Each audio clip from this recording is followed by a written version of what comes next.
Ce rendez-vous de Jeanne est particulier. Il est avec Robert Notenboom et Annie Deveau-Berthelot. C'est surtout avec Robert que nous allons parler à la demande d'Annie d'ailleurs. Robert, bonjour. Qu'est-ce que l'éphémère du temps? Cet éphémère du temps dont vous parlez si bien dans vos dialogues en béotie. Pourriez-vous nous en dire plus sur ces dialogues, Robert? Sur les dialogues de béotie? Oui. Ah, ben c'est un petit livre. Le titre montre que je n'ai pas voulu parler en langage philosophique. C'est de la philosophie, mais il n'y a pas un seul mot philosophie. Il y a un endroit où dans le brouillon, j'avais parlé de quelque chose de consubstantiel, et puis j'ai supprimé le mot consubstantiel. Et ça se passe donc en Béotie, vous savez, cette petite région au nord d'Athènes, que les Athéniens prétentieux méprisaient. Et le personnage principal, qui interroge d'autres personnes, est un berger sans instruction. Et il parle comme quelqu'un sans inscription. C'est ce qui fait d'ailleurs la force de ce livre. Vous avez commencé à publier tard dans la vie, Robert. Pourquoi? Très très tard. J'ai écrit toute ma vie, mais il a fallu, à ma retraite, une rencontre, un grand amour impossible pour que la personne en question m'encourage à publier. Robert, vous avez une exigence vis-à-vis des outils du poète. Vous dites qu'il est nécessaire de bien connaître la grammaire, la linguistique, la syntaxe. Autrement, ce n'est pas vraiment de l'écriture. Ah, pour moi, oui. Pour d'autres, probablement pas. Et c'est pour ça que dans ma poésie, il faut faire attention à cela, c'est que tous les mots doivent être pris à leur sens étymologique. Voilà. Oui, pour moi, c'est très important. D'ailleurs, vous avez écrit dans langue française et poésie, de même qu'un maçon doit connaître le sable et la chaux, ainsi que le maniement de la truelle, un ébéniste doit distinguer les différents bois, en connaître la dureté et la densité. De même, le poète doit-il connaître la langue qu'il a choisi de servir, être à l'aise avec sa grammaire, sa syntaxe et ce que l'on nomme communément la prosodie, à laquelle je préférerais donner le nom de rythmique. Oui, j'ai pris le maçon, j'aurais pu prendre le cuisinier. Il faut savoir se servir de ces outils. Ça, je pense ça très important. Je pense que le poète n'est pas seulement quelqu'un, ne devrait pas être seulement quelqu'un qui croit génial les idées qui lui viennent du tréfonds de son âme, mais qui doit aussi être un artisan. Vous avez, avec Annie Deveau-Berthelot, beaucoup fait de choses ensemble. Comment on travaille à deux? C'est pas facile. C'est pas facile. J'ai essayé plusieurs fois de faire des romans à quatre mains, et en général, on n'est pas arrivé au bout. Parce qu'on peut se mettre d'accord, en gros, sur le thème, sur l'aventure, mais ce qui est le plus difficile, c'est l'harmonisation des styles. Vous parlez souvent de dépouillement, comme s'il fallait tenir si peu de choses dans la vie.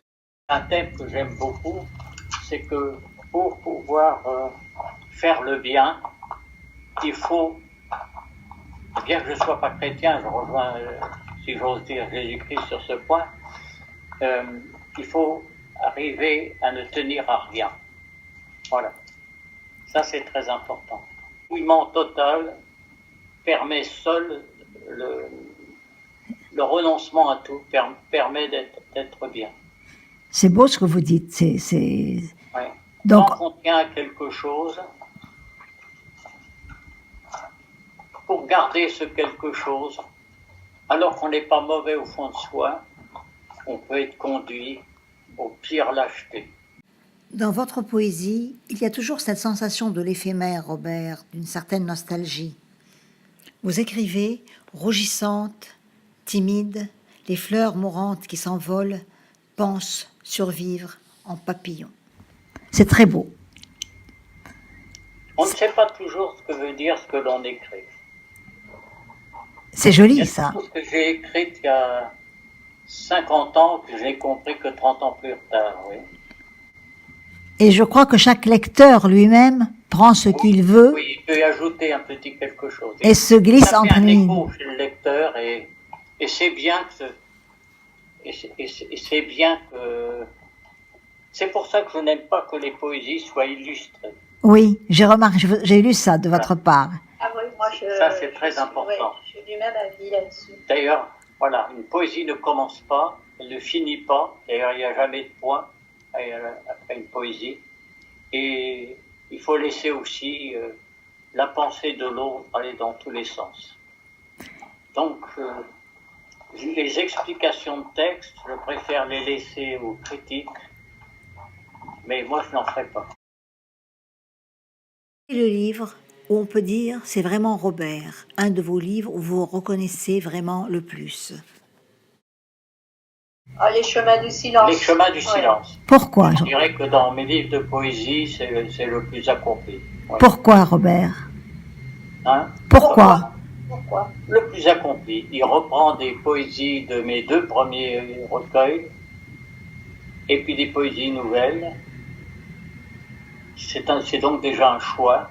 C'est pas une anthologie, mais ça y ressemble. Et je le trouve le mieux bâti. Ouais. Robert, avec le temps, on devient nostalgique de quoi, en réalité? Ce mot doit être pris d'une façon intransitive. Transitive. Pour moi, c'est un mot transitif. On est nostalgique, point. Êtes-vous nostalgique? Voilà. C'est en nous. Oui, en français, le mot nostalgie veut dire regret Oui. du passé, en quelque sorte. En fait, c'est parce qu'on n'a pas le même mot qu'en allemand Oui. qui c'est un état d'âme, quoi. C'est un état d'âme. Ouais, c'est ce que j'allais dire. Oui, c'est un état d'âme. Quand vous avez commencé à écrire, vous écriviez, vous pensiez en français ou en allemand? Non, j'ai tout de suite écrit en français quand même. En français. J'ai écrit en français. Et de, Alors, je parlais allemand, mais Oui. j'écrivais en français, oui. et de temps en temps, vous vient l'aide du mot dans l'autre langue qui vous... Quelquefois, j'écris en allemand, Oui. mais je préfère le... Or, je dirais pas que je préfère une chose à une autre. Toutes les langues sont belles, vous savez. Même le néerlandais. Oui, je connais. Ici. Toutes les langues sont belles. Mais j'aime le français en ce sens que c'est une langue un peu comme la musique d'Éric Satie ou de Oui. Debussy, pas très accentuée, où il y a des longues mais pas très longues, des brèves pas très brèves, où il y a un rythme mais pas très marqué, et où il y a une richesse vocalique une richesse vocalique extraordinaire. Et comme je crois que c'est Rimbaud qui comparait les voyelles aux couleurs, et Oui. ça permet de mettre beaucoup de couleurs dans ce que l'on écrit. Voilà. Robert, oui. Oui, c'est une langue colorée, c'est une langue qui est de peintre. C'est pour ça que la France n'est pas tellement un pays de poètes, mais un pays de peintres. Comment vous trouvez les poètes d'aujourd'hui? Est-ce que vous trouvez que... J'ai rarement lu beaucoup de poètes. Oui, Rarement. oui. Et je ne suis pas un intellectuel, je suis quelqu'un de très simple et je n'aime que ce qui est très simple. Alors je trouve qu'aujourd'hui, il y a à la fois un peu trop d'intellectualisme dans ce qui est écrit et aussi un peu de laisser aller. Robert, quel métier vous n'auriez pas pu faire? Ça, c'est une sacrée question. J'ai quelquefois l'impression que j'aurais pu les faire tous. Ah, c'est magnifique. C'est une sacrée réponse. Hein?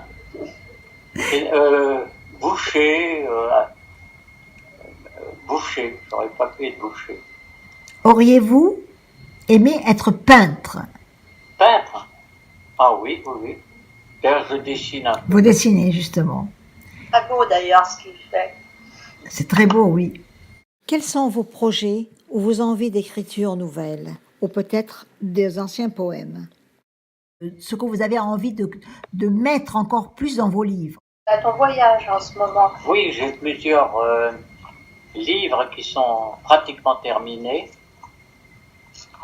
J'ai un livre qui s'appelle Le voyage en Aplastan